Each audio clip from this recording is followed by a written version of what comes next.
There's a delicate balance between human doing and human being. I think the secret sauce has to do with this balance. I think it's the balance of sweet and savory. It's the balance of rest and activity.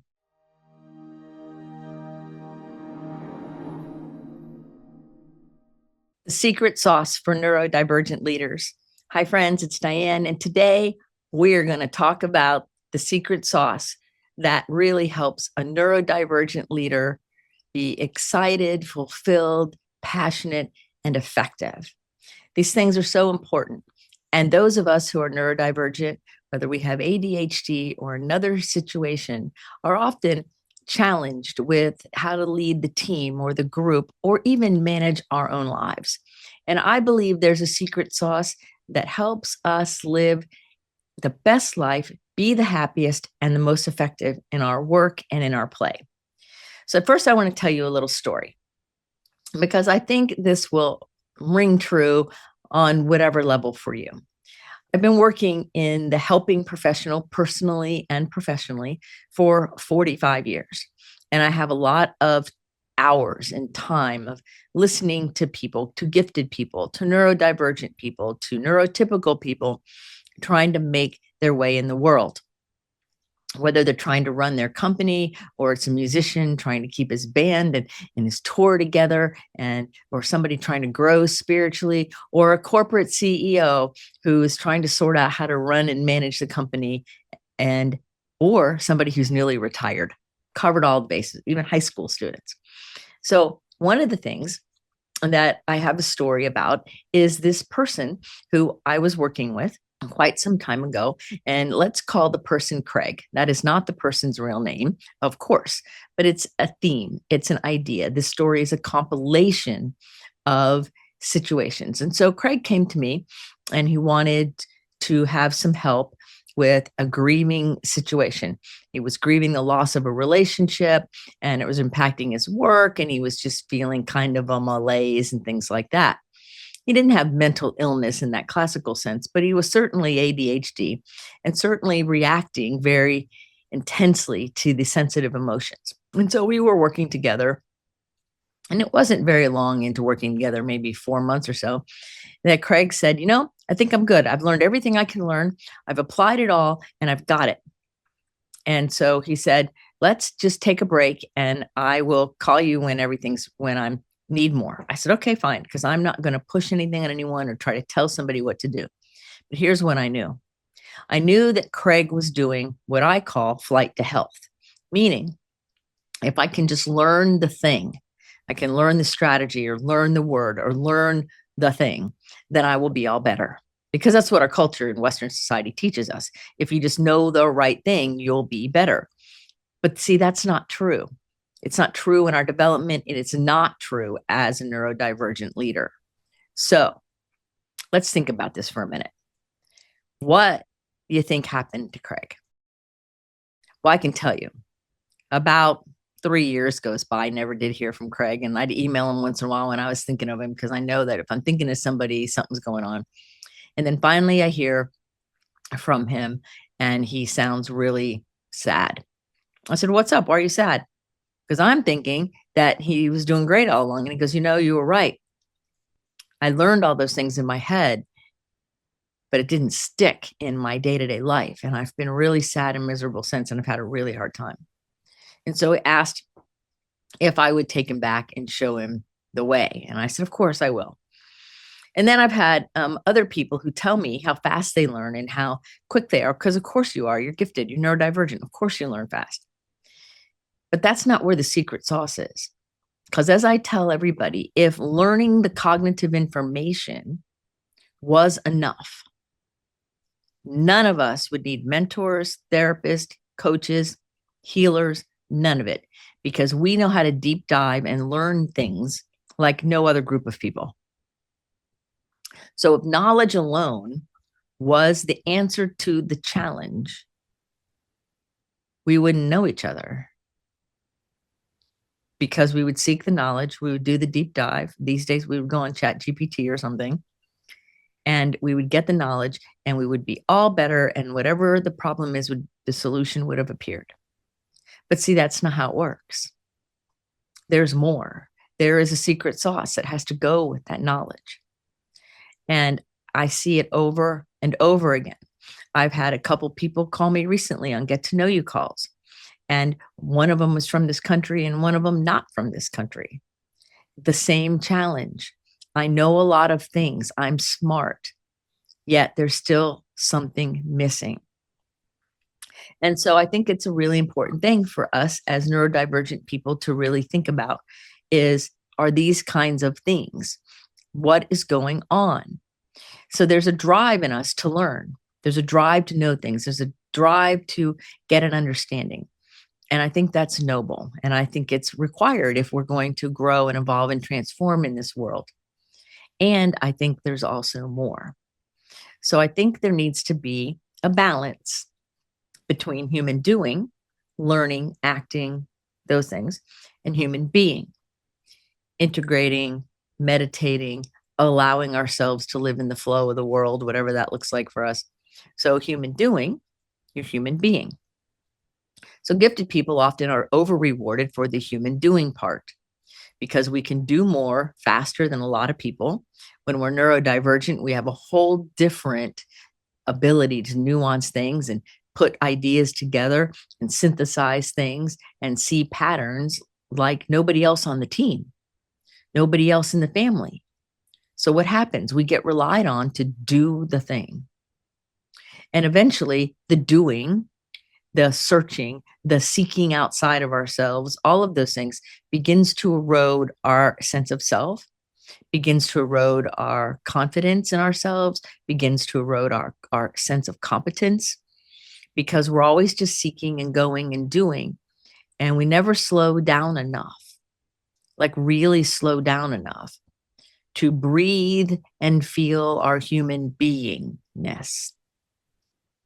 And I'm not talking just about meditating here. I'm talking about feeling our human beingness.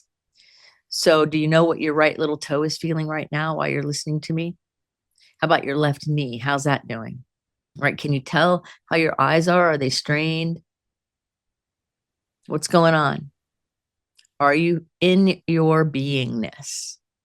Or are you just in your mind like a brain on a stick? Because those are two different experiences. Now, with neurodivergent people, we have a real intensity about us. And so if we try to keep it only in our head, eventually we'll end up so dissatisfied, maybe even with high blood pressure or some other medical problem or anxiety or something, because we can't keep up. So there's a delicate balance between human doing and human being. So for me, I think the secret sauce has to do with this balance. I think it's the balance of sweet and savory. It's the balance of rest and activity. It is the balance of deep dive learning and integration. So for the neurodivergents, all of us out here, it is the idea, the practice, the protected and dedicated time of integration. That's the secret sauce, integration. Protect and dedicate our time to integrate experiences, epiphanies, new learnings. All of these things require us, if we want to be happy and successful and free and transform and all those things and be as effective as we want to be, we have to learn how to integrate things. We are not living by knowledge alone because that's a machine. You are a human being, meaning integrate. And that doesn't mean just sitting around and meditating or sitting around and sleeping or learning stuff and then taking a break. It's much bigger than that. The secret sauce is about taking the information or the experience and asking, how does it land on me? How does that land when I let it in my system? And then how can I weave the new information or understanding into the fabric of my being? So integration takes focus and determination, takes time, it takes patience and understanding. And a lot of times it's more effective when we have somebody walking the road with us, whether it's a mentor or a coach sometimes, or good friends or your trusted others. like I have trusted others helping guide me. So I think all of us, because we're pack animals, do best when there's people in relation with us supporting the journey, supporting us along the way, right? So your secret sauce is adding integration into your learning strategy, because every neurodivergent leader that I have begun to work with over many, many years, we're talking thousands, start out not even, some of them not even understanding that integration is a thing we need to worry about, but most importantly, not wanting to take the time to do it. I hear all kinds of things. I learn fast. I hear that all the time. I hear, I love the deep dive. I'll worry about the fun things later. Or I have a big flow. I can move really fast. And so just give it to me quick.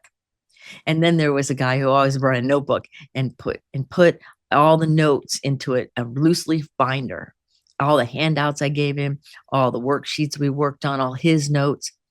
And then he goes, see, I've got it. I've got all the information. You brain dumped it and you gave it to me. And now I'm good.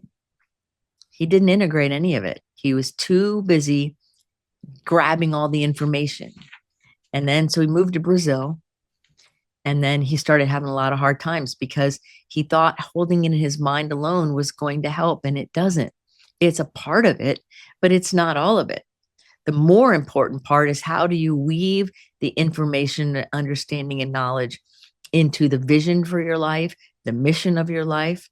How do you allow that fabric to begin to rectify any tears from old pain or trauma or grief? How are you going to do that? What's the process look like for you? And so integration has a process to it. First, we have to be aware, right? We have to be paying attention, and we have to tell ourselves the truth about where any disconnect is in ourselves. And then, of course, we have to be open-minded. We have to be open to the fact that our very, very best work misses integration a lot of the time. And so it's important to have other people support us in that process. And then we have to be open, right? And then we have to be receptive. And then we have to respond to the things we're receiving. And then, most importantly, the last little ingredient in the secret sauce is being obedient. Now, a lot of people recoil at that word, but I think the word is a powerful one, because what we're being obedient to is the higher principles of the universe, of love, gratitude, kindness, generosity, reciprocity, those kinds of things. So are we, each one of us, being obedient to doing the right thing, even when no one's looking? How is our integrity really? How is our self-honesty, like, really? How are we doing this, allowing the new to be mixed into and integrated with what's already in our system? And then maybe some things, some threads from the old need to be pulled out, but we don't want to leave holes. So we fill the fabric with something beautiful. That's integration. We have to pay attention to integration when we're on stage. I work with a lot of musicians, and they're on stage a lot, and there's an audience. And so it matters how they engage with the audience, how they use their experience and their music and their capability to weave a beautiful fabric of yumminess, right? Of glory to their audience. And at the same time, integrate for themselves the experience, their ability to play, their inspiration, their creativity, the receptivity of the audience and of them to the audience. All of these things play together very pretty and very powerfully for a musician or a speaker. I speak in a lot of events, and I do retreats and things like that. And my integration has to do with my connection to the people in the room, to the audience, if you will, whether it's a board meeting or a team meeting or a family, or in this case, my retreats. Paying attention to the information, the knowledge, the number of people, the things that are going on, the cognitive knowledge I have that I want to share, but most importantly, to the integration. So every time I teach something new or I talk about a topic, I allow for integration time. And that doesn't mean getting on a phone and doom scrolling. It doesn't mean distracting. It means allowing ourselves to breathe and come inside of ourselves and feel our beingness, experience the information or topic or whatever the content is. And then we move on to the next thing. Now, in our society, we are all often over reinforced for our brain and what we learn and how fast we can learn, that it's easy to miss the integration part because we're really not reinforced for it. And not even too many people talk about it. But I think it's important for neurodivergent leaders to realize that our secret sauce is knowing that as we integrate and weave everything together, that our influence, our leadership becomes powerful because we're standing in our higher authority. We're standing as sovereign beings, knowing that higher truth that our heart and our soul are wanting to bring forward. And we're learning how to live it out in human form. So I think it's a really interesting topic. I think it's something that's very important for us to understand. And I think that we all need to remember that we need people. All of us need people. And we all love to learn things. So it's great to love to learn things. And how are you integrating it? I had a client I saw recently and I said, "So how have you been in the last week?" And this person said, "Oh, I just met with a nutritionist." This person is an expert in nutrition already. And I said, "Did you learn anything?" "Well, not really." So there you go. The profound giftedness, this person's neurodivergence led them down a path of to learn more, consult more on a topic they already know a great deal about, all in an effort to solve a problem that has nothing to do with that. And that's the great seduction sometimes of wanting to overlearn or go down these rabbit holes. They're seductive because, yes, it's fun to go down them. But if we go down them and we do not come back out and integrate what is happening, we can be distracted for years, maybe even decades, by not integrating. Yeah. We don't want to be like Craig, right? We don't want to be like him, where he learned enough in his head and then ran away, literally. And then years later is regretting that he ran away and he did this flight to health when he could have allowed himself to practice integrating the information rather than saying, "Well, I got it from here." Because every time we do that, we cheat ourselves and we cheat everyone around us because we are not brains on a stick. We have bodies, we have souls, we have emotions, we have all of us that requires attention and integration and that weaving together of the beauty of who you are. So remember the steps to integrate. What is it? First, we have to take attention to ourselves, to pay attention, right? And then we have to be open and then receptive and responsive and obedient. And so as we do that and we weave things together in those orders, we become much more powerful leaders. We become more alive and vibrant in our personal life. Our leadership becomes one of meaning and power and authenticity and greatness. And the people that we're leading also rise to that occasion, are invited to do something amazing. And so there's no greater amazing thing that we can do than support the integration of the people around us for them to integrate their world. So use any kind of music you would like or any kind of outdoor nature activity. Allow yourself to be open. Allow yourself to receive the greatness and the yumminess of the universe. And allow yourself to be receptive. Do the things that are important. And always allow yourself to follow your heart, follow your vision. And remember integrity. Do what you say you're going to do. Don't do what you say you're not going to do. Allow yourself to follow some of the higher rules. You know what they are. Do the right thing, the golden rule, all of those things. Do them. And you will see that secret sauce will add a profound richness and depth to your life. So I want to thank you for listening or watching Someone Gets Me this week.